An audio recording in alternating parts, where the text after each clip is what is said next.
Assalamualaikum warahmatullahi wabarakatuh. Baik, teman-teman sekalian, tidak terasa ya, Ramadan sudah usai. 30 hari ya, kita jalani sudah usai. Perjalanan yang Allah Azza wa Jalla berikan kesempatan kepada kita dan kita termasuk hamba-hambanya yang merampungkan kembali bulan Ramadan kita. Pada bulan Ramadan yang lalu, kita membahas ya sedikit beberapa hadis-hadis dari Sahih Al-Bukhari tentang hadis-hadis yang berkaitan dengan siam, berkaitan dengan puasa. Maka pada kesempatan kali ini kita akan memberikan atau ya mengangkat tema sebagai tatimah, sebagai penutup daripada hadis-hadis tersebut. Ya. Dan perlu kita pahami bahwa Bapak dan Ibu sekalian, keadaan para salafus saleh, keadaan orang-orang saleh terdahulu berkaitan dengan bulan Ramadan itu mereka tidak terputus keterkaitan mereka dengan bulan Ramadan dengan berakhirnya bulan Ramadan. Yeah. Sebagaimana yang pernah disampaikan oleh Ibnu Rajab rahimahullahu taala. Beliau pernah mengatakan ya melihat keadaannya para orang-orang soleh terdahulu berkaitan dengan bulan Ramadan, beliau rahimahullah Ibnu Rajab mengatakan kanu yad'unallaha sittata ashhur an yuballighahum syahr Ramadan. Tsumma yad'una Allah sittata ashhurin an yataqabbalahu minhum. Jadi kata Ibnu Rajab rahimahullahu taala, orang-orang soleh terdahulu, baik itu para sahabat, para tabi'in, para tabi'ut tabi'in dan generasi setelahnya, ya. Mereka sebelum Ramadan 6 bulan mereka berdoa kepada Allah, mengemis kepada Allah Azza wa Jalla supaya disampaikan kepada bulan Ramadan, ya. Dan setelah bulan Ramadan usai, mereka tetap berdoa kepada Allah selama 6 bulan, kata Ibnu Rajab. Selama 6 bulan, setelah bulan Ramadan usai, mereka berdoa kepada Allah. Apa yang mereka doakan? Agar Allah Azza wa Jalla menerima amalan-amalan mereka sepanjang bulan Ramadan. Ini salah satu asar yang harusnya membuat kita berpikir, ya. Dan kemudian berkaca dengan realita. Sebagian dari kita, atau bahkan mungkin semua dari kita, ketika habis makan ketupat udah ya, seolah-olah sudah tidak ada hubungannya lagi dengan bulan Ramadan, sudah lupa. Bahkan ibadah-ibadahnya pun lupa. Rentetan ibadah yang pernah kita lakukan di bulan Ramadan, ketika sudah masuk bulan Syawal, sudah serta-merta hilang semuanya ya. Dan ini ya teman-teman sekalian, dan ini yang perlu kita koreksi. Karena sejatinya yang namanya bulan Ramadan itu adalah madrasah ya. Ramadan itu madrasah, dan akhir dari Ramadan itu bukan akhir dari peribadatan kita. Madrasah yang visinya jelas, kata Allah Azza wa Jalla, la'allakum tattaqun, agar kalian menjadi hamba-hamba yang bertakwa. Saya tanya Bapak, Ibu-ibu sekalian, kata Allah Azza wa Jalla kan, kutiba alaikumus shiyam kama kutiba alal ladzina min qablikum la'allakum tattaqun. Telah diwajibkan atas kalian berpuasa sebagaimana diwajibkan atas orang-orang sebelum kalian, supaya kalian menjadi orang-orang yang bertakwa. Menjadi orang-orang yang bertakwa di bulan Ramadan saja, atau menjadi orang-orang yang bertakwa sepanjang tahun. Kita diperintahkan atau menjadi orang yang bertakwa hanya di bulan Ramadan saja atau sepanjang tahun, Pak? Sepanjang tahun. Ya, sepanjang tahun. Dan kita bisa melihat fenomena, dan ini koreksi pada diri saya pribadi dan teman-teman sekalian. Banyak dari kita yang realitanya mengartikan ketakwaan itu hanya di bulan Ramadan saja. Dan fenomena ini terjadi sejak dahulu kala. Ya. Makanya ada pertanyaan-pertanyaan yang disampaikan ada riwayat dari para ulama ya. Di antaranya kepada Imam Ahmad bin Hanbal rahimahullahu ta'ala, atau kepada Bishr al-Hafi. Jadi orang-orang saat itu melihat fenomena di zamannya Imam Ahmad. Ya, di zaman Imam Ahmad ada fenomena sebagaimana kita. Ada sebagian orang-orang yang hanya beribadah kepada Allah, meninggalkan kemaksiatan kepada Allah Azza wa Jalla hanya ketika bulan Ramadan. Ya, hanya ketika bulan Ramadan. Maka kemudian kata mereka, di antaranya kata Imam Ahmad bin Hanbal, ketika ditanya bagaimana nih fenomena seperti ini. Ada orang-orang yang hanya beramal soleh di bulan Ramadan saja. Maka jawaban mereka, Bapak, Ibu-ibu, teman-teman sekalian, penting sekali. Kata mereka apa? Bi'sal qaum alladzina la ya'rifunallaha illa fi Ramadan. Ya, kata mereka tentang fenomena ini, orang yang hanya beribadah hanya di bulan Ramadan saja, beramal soleh hanya di bulan Ramadan saja. Seburuk-buruk kaum, ya, seburuk-buruk manusia adalah yang tidak beribadah kepada Allah kecuali di bulan Ramadan saja, ya. Yang hanya mengenal Allah di bulan Ramadan, di bulan Ramadan saja ya. Yang hanya beramal soleh di bulan Ramadan saja. Dan ini asar atau perkataan banyak disalahartikan ya sama kaum muslimin. Saya tanya bapak-bapak, ibu-ibu sekalian. Contoh misal, di sini kemarin kita sholat taraweh berapa rakaat di Masjid Al-Manar? 11 rakaat. Siapa yang full? 29 hari atau 30 hari sholat taraweh?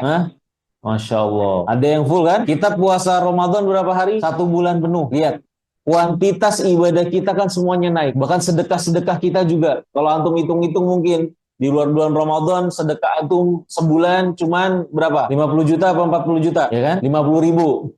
Di bulan Ramadan bisa 10 kali lipat. 500 ribu bisa 1 juta. Kuantitas semua naik. Saya tanya Pak, ketika bulan Ramadan kita banyak beribadah. Kemudian ketika di luar bulan Ramadan, semangat kita tidak sebesar itu, ya kan? Sholat malam, ya kadang iya, kadang enggak di luar bulan Ramadan, ya kan? Sholat malamnya. Atau namanya bersedekah, ya tadi, menyusut jumlahnya. Itu apakah termasuk kategori orang-orang yang disebut para ulama seburuk-buruk manusia? Pak, ini banyak diangkat oleh orang-orang membawa perkataan ini. Hati-hati, yang bulan Ramadan sholat taraweh, ya sholat qiyamul lail 11 rakaat, kemudian di luar bulan Ramadan cuma 3 rakaat misalnya, atau bahkan tidak sholat malam sama sekali. Hati-hati menjadi seburuk-buruk manusia. Bener nggak? Di bulan Ramadan baca Quran, di luar bulan Ramadan di luar bulan Ramadan semangat baca Quran, di luar bulan Ramadan sedikit baca Quran. Hati-hati jadi seburuk-buruk manusia. Apa benar? Betul. Siapa yang bilang benar? Ini ada yang harus dipahami ya, teman-teman sekalian. Yang ini banyak dinukil dari para salafus saleh, orang-orang saleh terdahulu. Ini maksudnya bukan orang-orang yang menyusut kuantitas ibadahnya dibandingkan ya di luar bulan Ramadan. Bukan. Yang dimaksud oleh mereka seburuk-buruk manusia adalah orang-orang yang hanya menjalankan kewajiban-kewajiban dia ya di bulan Ramadan saja, atau dia meninggalkan yang haram-haram di bulan Ramadan saja. Ini sebagaimana perkataannya Syekh bin Baz dan yang lainnya. Beliau meluruskan, bukan maksudnya perkataan ini bagi orang-orang kaum muslimin yang misalnya tadi di bulan Ramadan qiyamul lail di masjid 11 rakaat. Kemudian di luar bulan Ramadan nggak 11 rakaat lagi, mungkin cuma 3, bahkan mungkin cuma 1, atau bahkan tidak dikerjakan sama sekali qiyamul lail. Ini bukan dalam perkara-perkara sunnah ya. Yang dimaksud oleh mereka adalah dalam perkara-perkara wajib dan perkara-perkara yang haram. Maka hati-hati di sini ya teman-teman sekalian, nasihat pada diri saya pribadi dan teman-teman sekalian semua, bapak-bapak dan ibu sekalian, jangan sampai kita termasuk orang-orang yang hanya menjalankan kewajiban di bulan Ramadan saja, ya, dan hanya meninggalkan yang haram di bulan Ramadan saja. Ini bahaya nih. Bahkan dalam sebagian riwayat disebutkan ketika ditanya nih orang-orang yang hanya menjalankan kewajiban saja di bulan Ramadan atau meninggalkan yang haram saja di bulan Ramadan, maka kata mereka apa? Mereka bukan hamba-hambanya Allah, tetapi hamba-hambanya siapa? Hamba-hambanya Ramadan. Hati-hati ya. Adapun yang tadi kita sebutkan, adapun secara kuantitas, misalnya tadi di bulan Ramadan 11 rakaat qiyamul lail, di luar bulan Ramadan cuma 3 atau bahkan 1 atau bahkan tidak dijalankan sama sekali, tidak termasuk pada orang-orang yang dikategorikan seburuk-buruk manusia. Jangan salah paham ya. Ini dalam kaitannya dengan apa? Perkara wajib dan perkara yang haram.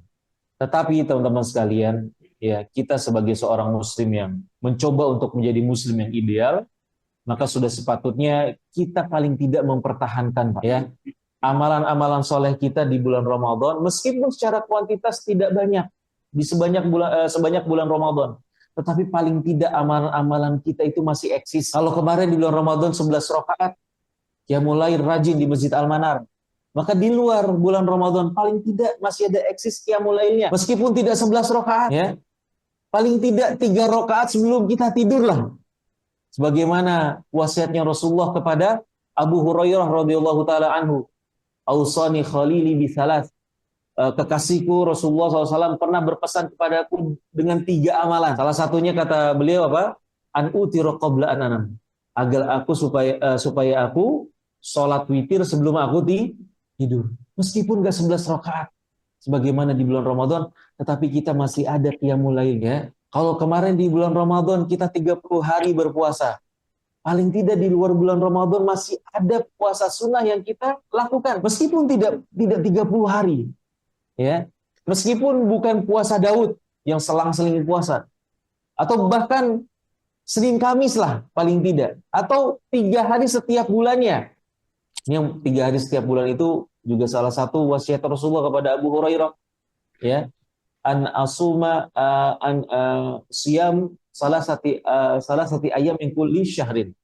Salah satu pesan daripada Rasulullah kepada Abu Hurairah adalah berpuasa 3 hari ya setiap bulannya, atau biasa disebut dengan apa?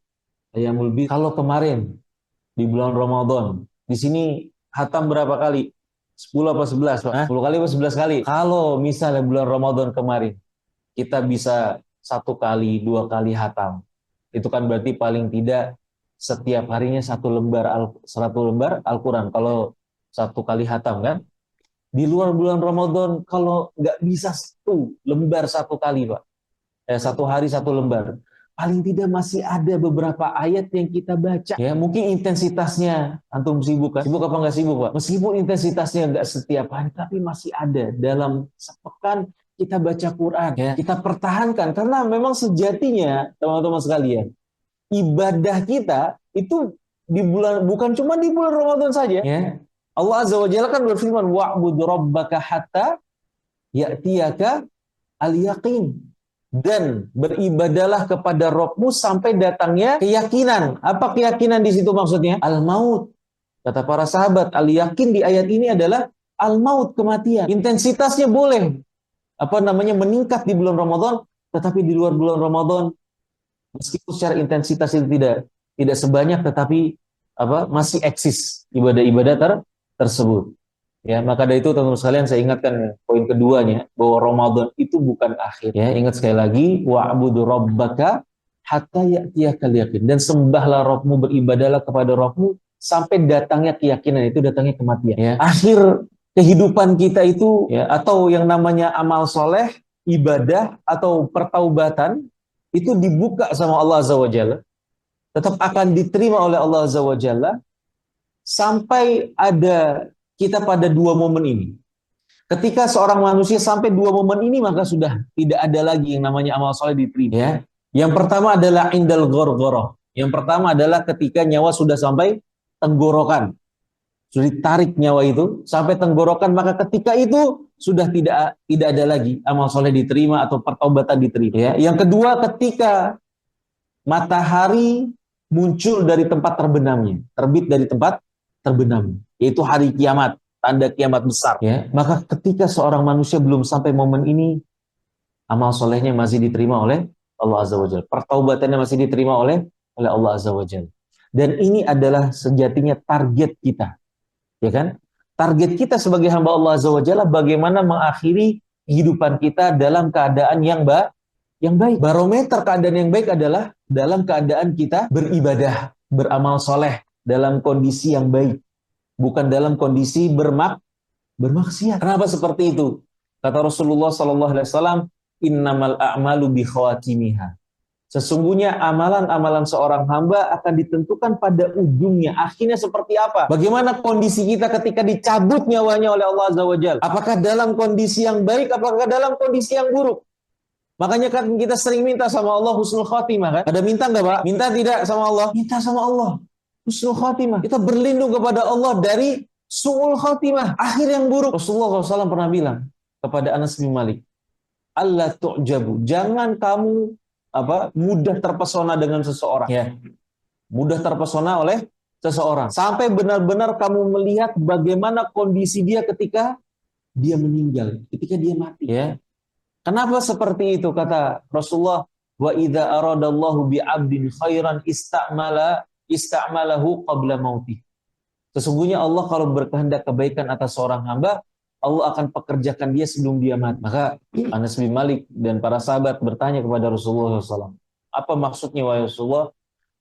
Allah mempekerjakan an yuwaffiqahu ala amalin salihin summa yaqbiduhu ala dzalik, yaitu hamba tersebut diberi taufik oleh Allah Azza wa Jalla untuk berbuat amal soleh, dan kemudian ketika dia beramal soleh dicabut nyawa dia oleh Allah Azza wa Jalla sehingga dia mati dalam keadaan beramal soleh, ya. Dan ini PR besar kita semua selama hayat masih dikandung badan, ya kan? Selama nyawa kita masih bersarang di dalam tubuh kita, selama nyawa kita belum tertarik sampai tenggorokan, itu menjadi salah satu visi utama kita atau misi utama kita di dalam kehidupan kita yang singkat ini. Ya. Jadi teman-teman sekalian, Ramadan kemarin itu adalah madrasah, kalau kata para ulama itu madrasah, ya kan? Kita banyak mengambil bekal di situ. Bekal untuk apa? Untuk menjadi orang yang bertakwa di luar bulan Ramadan, ya. Makanya di bulan Ramadan kemarin itu penting beramal soleh banyak-banyak. Kenapa seperti itu, Pak? Kenapa disunahkan sama Rasulullah untuk banyak beramal soleh? Ya kan? Para sahabat, istri-istri Rasulullah SAW, kemudian mengatakan bagaimana kondisi Rasulullah SAW di bulan Ramadan. Ibadahnya luar biasa, naik intensitasnya. Ya. Itu semata-mata supaya apa? Di antara faidahnya, ya, di antara hikmah di baliknya, supaya benar-benar kita tercipta, ya, manusia-manusia yang lebih bertakwa di luar bulan Ramadan. Kenapa seperti itu? Karena amalan soleh itu pasti punya asar. Sebagaimana dosa itu punya asar. Asar itu apa asar, Pak? Asar itu bekas, efek. Itu namanya asar.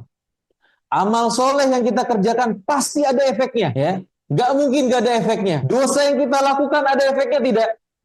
Ada efeknya, pasti ada efeknya, pasti ada efeknya. Makanya kan di dalam i'tiqad Ahlus Sunnah wal Jamaah, ya, keyakinannya para sahabat, ya, para salafus saleh, yang namanya iman itu yazidu wa yanqus, ya.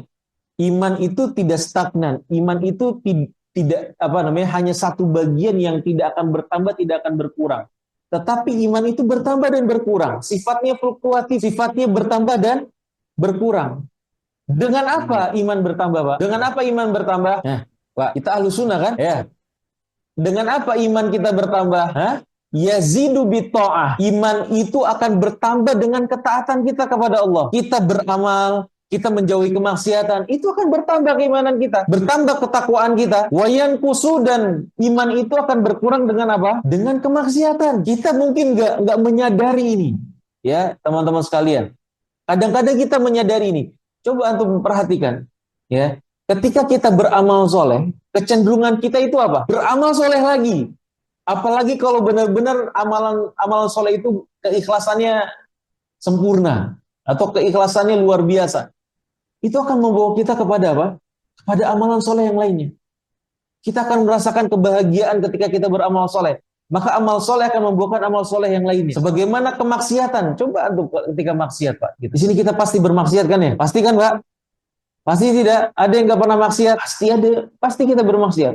Coba untuk perhatikan. Ketika kita bermaksiat, kecenderungan kita apa? Kecenderungan kita akan bermaksiat. Kita akan meremehkan ketaatan. Semakin besar kemaksiatan orang, itu dia akan semakin besar bentuk peremehan dia kepada ketaatan kepada Allah Azza wa Jalla. Melihat orang-orang yang sudah terjerumus, misal gaya hidup yang suka zina terus ya, mabuk-mabukan atau bahkan LGBT. Itu bisa melihat sebagian dari orang-orang ini kan terkenal yang seperti ini, ya.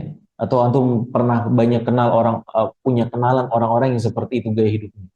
Coba bagaimana sudut pandang dia terhadap agama. Dia masih muslim, ya, atau dia masih mengaku sebagai seorang muslim. Kebanyakan orang-orang yang sudah menjadi gaya hidup kemaksiatan dia itu luar biasa. Semakin besar kemaksiatan dia semakin menjauh dari agama. Dia semakin meremehkan persoalan agama, ya. Pernah saya dikirimin ada seorang LGBT, ya. Salah satu orang yang banyak dikenal di negara kita, di media sosial. Ketika dia terungkap dia seorang LGBT gitu, ya. Emang dia orang LGBT gitu, ya. Kemudian dinasihati, diomongin sama netizen, begini, diingatkan masalah surga, ya, diingatkan masalah neraka, bahwa ini nggak boleh, bahwa ini perbuatan kaum dan seterusnya. Maka dia bilang apa? Nggak ada neraka itu, ya. Itu cuman dongeng saja.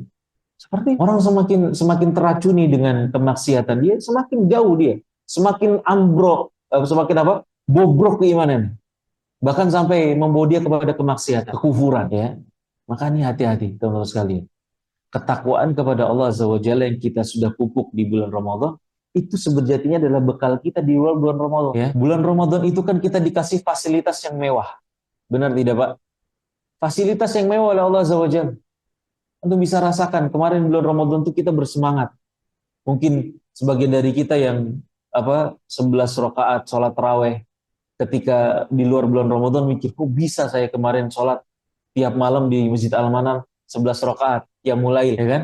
Sebagian dari kita mengatakan, kok bisa ya? Karena apa? Di bulan Ramadan kita difasilitasi dengan fasilitas yang mewah. Kenapa mewah? Bagaimana nggak mewah? Kata Rasulullah SAW, ya, idza ja'akum Ramadan, ketika bulan Ramadan datang, pintu surga dibuka, pintu neraka ditutup, setan-setan dibelenggu. Rahmat Allah begitu mengucur deras di bulan Ramadan. Dan kita bisa merasakan itu. Maka dari itu teman-teman sekalian, penting kiranya bagi kita ya benar-benar memperhatikan hal ini. Kemudian teman-teman sekalian, di antara poin berikutnya ya sebagai bentuk tatimah kita dari bulan Ramadan kemarin, bahwasanya hendaknya ya Bapak dan Ibu sekalian, kita sampai kepada derajat ketakwaan ya, di mana kita benar-benar bisa menikmati ketakwaan itu sebagai gaya hidup ya. Ketika kita beramal soleh, kita benar-benar menikmati karena kita senang dengan amal soleh itu ya. Dan ketika kita jauh dari kemaksiatan, kita meninggalkan kemaksiatan, kita senang dengan perbuatan kita menjauhi kemaksiatan ya. Semoga kita sampai kepada level ini. Orang-orang soleh terdahulu mereka sangat menikmati amal soleh mereka. Contohnya misalnya Rasulullah Shallallahu Alaihi Wasallam. Rasulullah itu sangat bahagia, sangat cinta dengan ibadah sholat. Benar tidak, Pak? Ketika Rasulullah SAW sholat, Rasulullah itu sangat menikmati momen tersebut. Bahagia beliau. Makanya Rasulullah SAW pernah bilang apa? Wa ju'ilat qurratu aini fis sholat. Dan dijadikan kebahagiaanku itu ada di dalam sholat. Senang Rasulullah sholat. Inilah ini. Makanya saya katakan tadi, bertakwa kepada Allah Azza wa Jalla itu jadikan gaya hidup kita, Pak. Jalan hidup kita. Rasulullah SAW sholat qiyamul lail itu nggak cuma dari jam 8 sampai jam 9, ya nggak? Rasulullah sholat malam itu patokannya apa? Hah? Kakinya sampai bengkak-bengkak. Bukan cuma bilangan 1 jam, 2 jam. Kakinya sampai bengkak-bengkak. Sampai-sampai Ibu Aisyah radhiyallahu taala anha sampai mempertanyakan, wahai Rasulullah, apakah perlu seperti ini? Engkau sudah sudah diampuni dosa-dosanya, sudah ditinggikan derajatnya oleh Allah Azza wa Jalla. Maka jawaban Rasulullah SAW apa? Afala akunu abdan syakura. Apakah tidak boleh saya menjadi hamba yang bersyukur? Lebih daripada itu Rasulullah memang menikmatinya. Ya, Bapak, Ibu-ibu sekalian ya, banyak di luar sana orang-orang yang bingung hidup itu untuk apa. Ya enggak? Hidup itu untuk apa? Apalagi orang sudah punya semuanya, harta sudah punya, keluarga sudah punya, segala macamnya, tapi karena dia tidak beriman kepada Allah atau keimanannya kurang kepada Allah Azza wa Jalla, sehingga dia tidak bisa merasakan kebahagiaan yang hakiki. Sementara kita sebagai seorang muslim, dan semoga kita menjadi orang yang selalu mengusahakan ideal ya sebagai seorang muslim, semoga kita sampai kepada titik di mana ketakwaan kepada Allah menjadi apa? Menjadi gaya hidup kita. Hidup kita itu, hidup dan mati kita untuk Allah Azza wa Jalla ya. Dan Allah Azza wa Jalla pernah berfirman ya, qul inna salati wa nusuki wa mahyaya wa mamati lillahi rabbil alamin. Itu Allah Azza wa Jalla. Katakanlah sesungguhnya salatku, sesungguhnya kurbanku, sesungguhnya hidup dan matiku hanya untuk Allah Azza wa Jalla. Dan sekali lagi teman-teman sekalian, ketakwaan itu adalah kunci kebahagiaan kita. Antum kalau kita semua nih ya, buat diri saya pribadi juga terutama, kalau kita masih merasa kurang kebahagiaan, yang harus ditambah itu bukan harta ya, bukan healing kemana-mana, bukan ya, bahkan bukan umroh juga. Yang perlu ditambah apa? Takwa. Yang perlu ditambah itu daleman kita ini, ketakwaan kita kepada Allah Azza wa Jalla. Kenapa seperti itu? Begitu banyak Allah Azza wa Jalla berfirman tentang ketakwaan, dan kemudian bagaimana ketakwaan itu bersambung dengan apa? Segala bentuk kebahagiaan. Contohnya di dalam surat At-Talaq, kata Allah Azza wa Jalla apa? Wa may yattaqillaha yaj'al lahu makhraj. Barang siapa yang bertakwa kepada Allah, Allah akan kasih jalan keluar. Ya enggak? Jalan keluar. Zaman sekarang kan kita banyak masalahnya, Pak ya. Banyak nggak? Ada yang nggak punya masalah? Pasti punya masalah. Dan sebagian dari kita ada yang mentok, nih masalah saya terlalu besar atau terlalu banyak nih. Gimana jalan keluarnya? Allah sudah kasih tahu, wa may yattaqillaha yaj'al lahu makhraja. Barang siapa yang bertakwa kepada Allah, Allah akan kasih jalan keluar. Dari apa? Dari segala sesuatu. Bahkan lebih daripada itu. Wa yarzuqhu min haitsu la yahtasib. Barang siapa bertakwa kepada Allah, akan Allah kasih rizki dari arah yang tidak disangka-sangka dan tidak diperhitungkan sama sekali sama. Ya. Dan mungkin antum yang sudah lebih tua dari saya gitu ya, sudah pengalaman hidupnya lebih jauh, pasti merasakan pengalaman seperti ketika problematika hidup, ketika masalah-masalah ternyata selesai, bukan karena kita mengusahakan, tetapi dengan begitu saja diselesaikan oleh Allah Azza wa Jalla. Ada problem besar, kita sholat, kita tahajud, kita sujud, kita minta sama Allah, besoknya selesai. Itu banyak hal seperti itu. Maka dari itu teman-teman sekalian ya, perlu kita realisasikan ketakwaan bukan hanya di bulan Ramadan saja ya, tetapi di bulan Ramadan penting kita menjaga ketakwaan kita. Lalu poin berikutnya, kita mungkin akan mempertanyakan ya, atau bertanya-tanya, bagaimana sih orang-orang soleh terdahulu mereka bersikap ketika keluar dari bulan Ramadan. Ini ada salah satu yang sering luput dari kita ya teman-teman sekalian. Dari Umar bin Abdul Aziz disebutkan, ketika beliau keluar untuk mengimami sholat Idul Fitri, ya, Umar bin Abdul Aziz. Siapa Umar bin Abdul Aziz? Ada yang tahu? Khalifah, seorang khalifah, ya, khalifah yang sangat adil, khalifah yang sangat adil. Diriwayatkan itu ketika sebelum beliau menjabat, ya, banyak orang-orang fakir, banyak orang-orang yang miskin datang ke Baitul Mal, minta apa? Minta sedekah ya, buat mereka, buat kehidupan mereka. Tapi dalam pemerintahan dia yang sangat singkat, ya, nggak panjang pemerintah. Setahun kalau tidak salah, setahun dia menjabat atau kurang dari itu, ya, maka orang fakir dan miskin itu habis ya.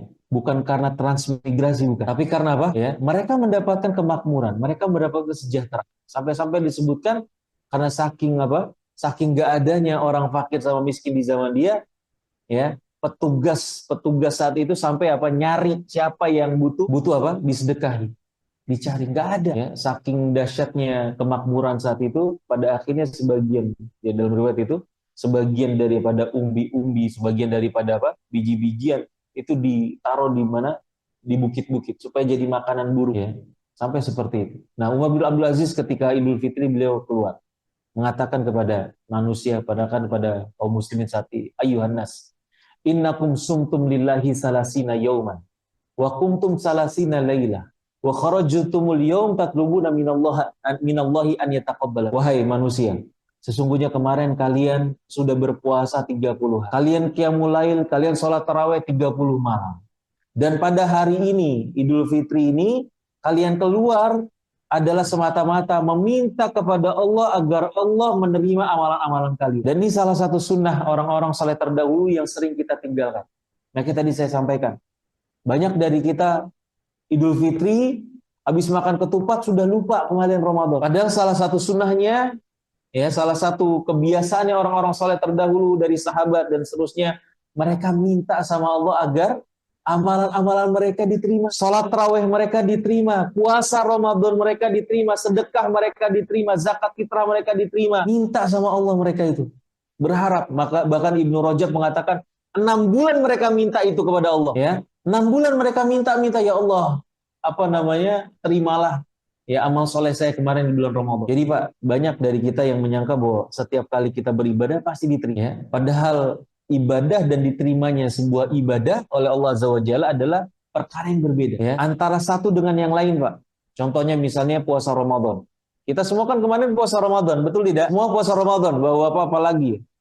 Gak ada yang bolong kan? Ada yang setengah hari puasanya ya. Kita semua, apakah kemudian pahalanya itu akan sama semua? Nah, pahala puasa Ramadannya apakah sama semua? Tidak. Sholat misalnya, Pak. Kita tadi sholat subuh berjamaah. Apakah semua pahalanya full kita semua? Dapatnya full semua? Enggak. Makanya kata Rasul dalam sebuah riwayat ya, kata Rasulullah SAW, innal abda la yusalli as-salata walam yuktab minha illa ushruha tus'uha sumunuha subu'uha sudusuha khumusuha. Kata Rasulullah SAW, Sesungguhnya ada hamba yang sholat, mendirikan sholat, dan tidak mendapatkan pahala dari sholatnya kecuali sepersepuluhnya saja, sepersembilannya saja, ya, sepertujuhnya saja, seperenamnya saja, seperlimanya saja, setengahnya saja. Bahkan dalam kaitannya bulan puasa Ramadan kata Rasulullah, rubba shaim laisa habuhu min siyamihi ilal ju'wal atash. Ada orang yang berpuasa Ramadan gak dapat apa-apa kecuali lapar dan haus. Inilah kenapa para orang-orang soleh terdahulu minta sama Allah, ya, minta sama Allah agar amalannya diterima. Ini bukan hanya sunnahnya orang-orang soleh terdahulu, ini sunnahnya para nabi, Pak. Ya. Ketika Nabiullah Ibrahim dan Nabi Ismail alaihi wassalam, mereka merenovasi bangunan Ka'bah, ya, di dalam surat Al-Baqarah, di dalam surat Al-Baqarah. Ketika selesai Nabiullah Ibrahim dan Nabi Ismail alaihi wassalam yang merenovasi fondasi dari Ka'bah, maka mereka mengatakan apa? Rabbana taqabbal minna innaka antas samiul alim. Habis melakukan amalan soleh, merenovasi apa? Ka'bah, mereka bilang apa? Rabbana taqabbal minna. Ya Allah, terimalah amalan kami. Minta sama Allah, diterimanya amalan tersebut. Bahkan lebih daripada itu, Pak. Setelah itu Nabiullah Ibrahim dan Nabi Ismail berdoa, wa tub alaina. Apa artinya wa tub alaina? Dan ampunilah kami. Ya. Seharusnya, Pak, kita biasanya itu orang minta ampun habis berbuat apa? Hah? Kita kan biasa kalau istighfar, bertobat itu kan habis berbuat apa? Maksiat. Tapi sunnahnya para nabi, ya, sunnahnya para nabi, mereka bahkan ketika beramal soleh setelahnya mereka bertaubat kepada Allah Azza wa Jalla. Makanya Rasulullah SAW mencontohkan ketika selesai sholat 5 waktu kita disuruh ngapain? Istighfar. Dan kita habis apa? Bisa. Di antara hikmah di baliknya apa? Supaya teredam apa kesombongan diri kita. Karena biasanya setan, Pak, ketika gagal ya membuat seseorang beramal soleh, jadi orang beramal soleh kemudian dibisikin sama setan, kadang-kadang sebagian dari orang akhirnya nggak jadi amal soleh. Kalau kemudian hamba itu ternyata bisa melewati bisikan dia dan kemudian menyelesaikan ibadahnya, setan nggak diam begitu saja. Ada langkah berikutnya oleh setan, yaitu apa? Membuat hamba tersebut merasa bangga dengan ibadahnya, merasa bangga dengan amalannya, dan dengan kita meminta diterimanya amalan dan dengan kita bertaubat kepada Allah, itu akan meredam tipu daya setan yang satunya. Dan kemudian teman-teman sekalian, di antara pentingnya bertakwa kepada Allah setelah bulan Ramadan. Mungkin kita bertanya-tanya, ya, kemarin tilawatul Quran saya, tadarus Quran saya yang hatam 10 kali itu di bulan Ramadan, ya, 3 hari sekali hatam itu diterima nggak sama Allah, ya. Mungkin sebagian dari kita bertanya-tanya, kemarin sholat taraweh saya itu diterima nggak ya oleh Allah Azza wa Jalla, ya. Kemarin sedekah-sedekah saya diterima nggak oleh Allah Azza wa Jalla? Ada yang bertanya seperti itu, Pak. Hah? Bisa tahu nggak kita? Bisa tahu nggak kita amalan kita kemarin diterima? Hah? Bisa tahu atau tidak? Kita bisa memastikan atau tidak? Tidak bisa kita memastikan. Tetapi apakah ada tanda-tandanya amalan itu diterima? Ada tidak tanda-tandanya? Apa tandanya? Amalannya semakin meningkat. Ada lagi. Nah, inilah bahwa, Pak, kata para ulama dan ibu-ibu sekalian, kata para ulama, kita tidak bisa memastikan amalan kita diterima atau tidak. Tetapi di antara tanda terbesar amalan-amalan kita diterima oleh Allah Azza wa Jalla adalah al-mudawamah ala ta'at. Ketika bulan Ramadan usai, ya, dan kemudian kita masih rutin atau kita masih bisa mengerjakan amalan-amalan soleh kita di bulan Ramadan, maka itu adalah tanda terbesar bahwa amalan kita diterima oleh Allah Azza wa Jalla. Contohnya misalnya tadi sebagaimana saya sampaikan, ketika bulan Ramadan antum baca Quran banyak-banyak, ada yang hatam 1 kali, 2 kali, 3 kali. Di luar bulan Ramadan meskipun nggak banyak tapi antum masih baca Quran, meskipun cuma 5 ayat, 10 ayat dalam sehari, maka itu adalah tanda terbesar bahwa tilawatul Quran antum kemarin bulan Ramadan diterima oleh Allah Azza wa Jalla. Kalau kemarin di bulan Ramadan 11 rakaat sholat taraweh, ya, kemudian di luar bulan Ramadan antum masih ada qiyamul lailnya, meskipun nggak 11, ya, meskipun hanya mungkin cuma 1 rakaat sholat witir, 3 rakaat sholat witir, ya. Maka kalau masih ada amalan tersebut di luar bulan Ramadan, insya Allah itu tanda terbesar. Ini kata para ulama, tanda terbesarnya itu, ya. Kalau antum mau mengetahui kemarin sedekah-sedekah diterima nggak? Saya ngasih makan orang-orang yang berbuka diterima nggak oleh Allah Azza wa Jalla? Di luar bulan Ramadan antum masih giat bersedekah, meskipun nggak sebanyak bulan Ramadan. Maka itu adalah tanda terbesar bahwa amal antum diterima. Makanya kata para ulama barometer, misalnya haji mabrur. Apa tandanya haji mabrur? Ada yang tahu nggak? Apakah yang turun dari pesawat bawa emas banyak-banyak? Apa tandanya haji mabrur, Pak? Ada yang tahu? Apa tandanya orang hajinya mabrur? Kondisi dia setelah dia haji bagaimana? Apakah lebih bertakwa atau tidak? Kalau kondisi dia lebih bertakwa sebelum dia haji, maka itu salah satu tanda terbesar.